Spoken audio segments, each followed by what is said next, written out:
Welcome to the third episode of the 751 podcast. If you like this, remember that you can go to 751.com.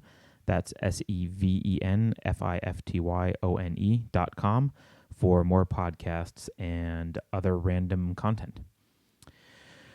I just wanted to talk briefly about a video that I saw yesterday that I frankly found very upsetting. Earlier this month, Oregon police released a cell phone video that was recorded from inside the truck of the so-called Oregon militiamen. Now, a little background on this. If you'll recall, a group of ranchers took over a national wildlife refuge building in Oregon earlier this year. In a nutshell, the backstory is that two ranchers, Dwight and Stephen Hammond, were ordered to prison by a federal appeals court judge. I won't go into details about why, except to say that they were not accused of any violence, and if you look into the case, you will find that the charges against them were ridiculously and unequivocally unjust. Just look into it for yourself. Basically, they lit a controlled burn fire to save their ranch from a nearby raging wildfire, which they did. It saved their ranch. And in the process, they mistakenly burned some federal land. And the government even admitted that the burning of the federal land didn't decrease the land's value and may have actually increased the land's value. No violence on their part, but this resulted in what was really an outrageous sentence, and I would say cruel and unusual punishment. In fact, the original judge in the case would agree with me. He also thought it was cruel and unusual punishment. Crazy stuff. Nevertheless, an appeals court judge ordered them back to prison, and the Hammonds chose not to fight this, so they complied with the government order, and they showed up to go to federal prison in California. However, several other ranchers were outraged, and they were in the area, and they took over a national wildlife refuge building in protest. Now, they didn't break anything. They found an unlocked door, so they didn't even break in, and they didn't hurt anyone, and they said they had no intentions of doing so unless force was used against them. Now, I'm not saying it's legal or even a good idea to do what they did, but I just want to set some context here. This was a relatively peaceful action, especially compared to some other events I'll talk about later. Not only that, but they clearly articulated their grievances, citing what they perceived as violations of the Constitution by the federal government. These are reasonable arguments. You may not agree with them, but nonetheless, they tried to make reasonable arguments about why they were justified in taking over the building. Now, this caused a standoff for weeks, and when it was all said and done, one of the ranchers, Robert Finicum, was killed by police as he drove away. Now, the video released before this, the original video, was taken from a helicopter and was so far away, and it showed him veering off the road to avoid a police barricade.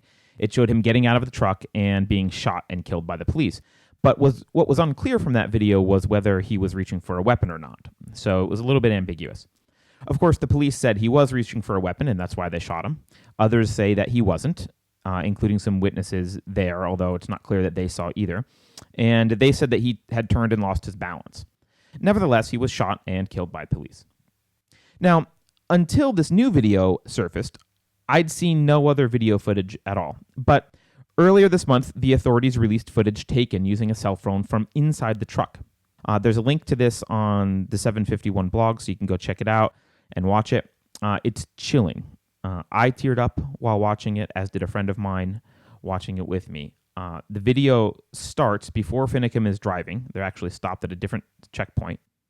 And he's yelling out of his window to the state police and telling them that he's on his way to meet the sheriff. He repeatedly tells him that he has an appointment with the sheriff and that they can shoot him if they want, but he's going to meet the sheriff. Never does he threaten them at all. Sounds a little bit crazy, but he doesn't threaten them. He just says he's going to go meet the sheriff, and they can shoot him if he wants. And there are three people in the back seat, including a teenage girl, when they begin to drive. So he finally drives away from this checkpoint. Now, eventually, Finicum veers off the road to avoid the police, and the car stops. Now, after that, you see him exit the vehicle, but you can't see what he's doing because the video is being taken from in the vehicle, and he's now outside of the vehicle. But soon shots are fired, and there's screaming and hysteria from the back seat as the three people in the back realize that Finicum was just killed. Terrified for their lives, they hunker down in the back seat, trying to avoid the laser sights from snipers, crying and screaming and praying and desperately just wanting not to be killed by police. One of them gets shot.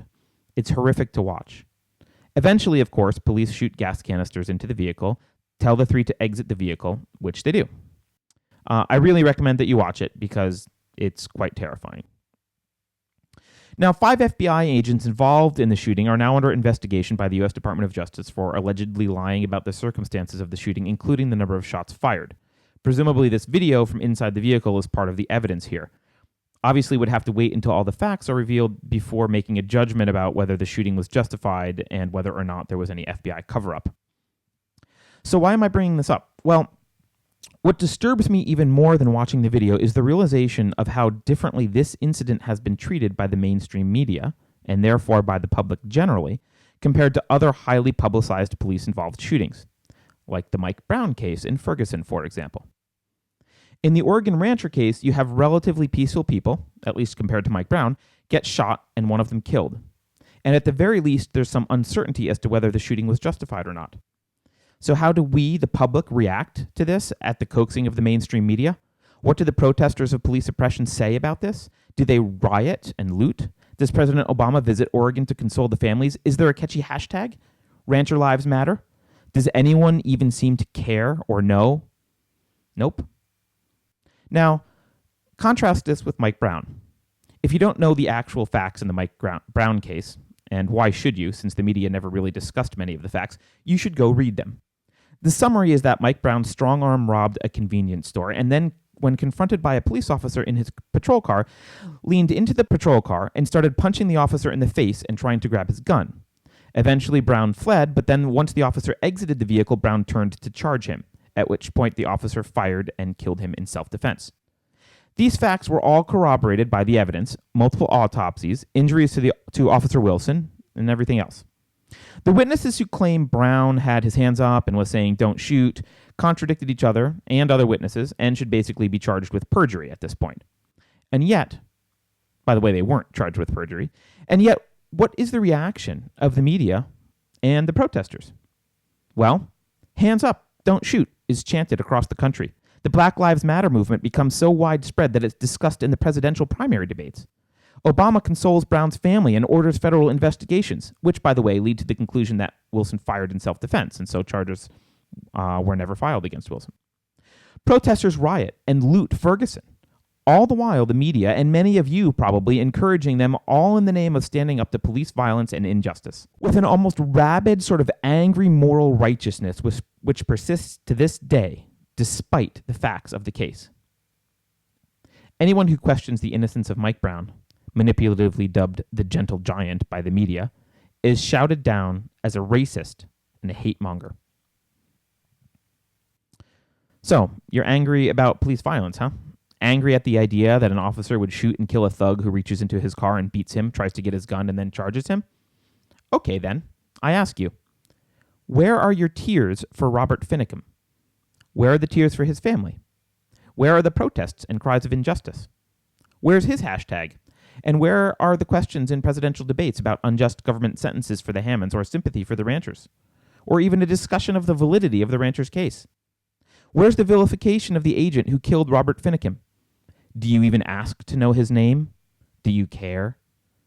Because if you don't, but you jumped on the bandwagon to vilify Officer Wilson in the Ferguson case, sharing memes and chanting hands up, don't shoot, you're a fucking hypocrite. Plain and simple. I wish it weren't so, and I'm sorry that I'm the one that has to point this out to you, but you really should spend some time examining your own motives and beliefs, and your conscience. If you take the time to do that, you might start to ask the obvious here, which is, what's the difference between these two cases? Why do we work ourselves into a frenzy in one but largely ignore the other? A lot of people would say that race is the difference here, and I think that's at least partially true. If it is true, it turns mere hypocrisy into racism, which perhaps if you protested Ferguson but not Oregon, you should also ponder.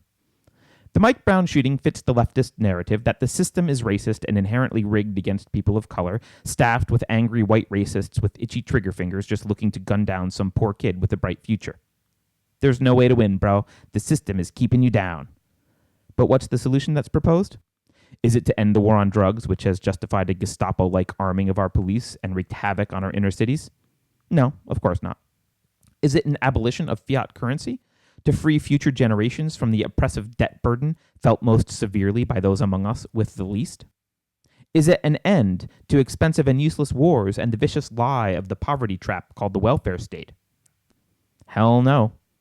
It's more government intervention, more control, more laws, rules, redistribution of wealth and intrusion, more surveillance, more police, more. Do you see the irony here? The Oregon Rancher shooting, on the other hand, whether you agree with them or not, doesn't fit that sacred leftist narrative. So you can't side with them. Siding with the ranchers would mean less government, fewer rules, regulations, and control, less intrusion, fewer police. But of course, we can't have that. That's not the agenda. And so Robert Finicum is easily forgotten. And the ranchers are written off as crazies. And we bide our time until the next story that fits the leftist narrative. So we can yell and scream and protest that the police are brutes, and that the only solution is a government with more of them.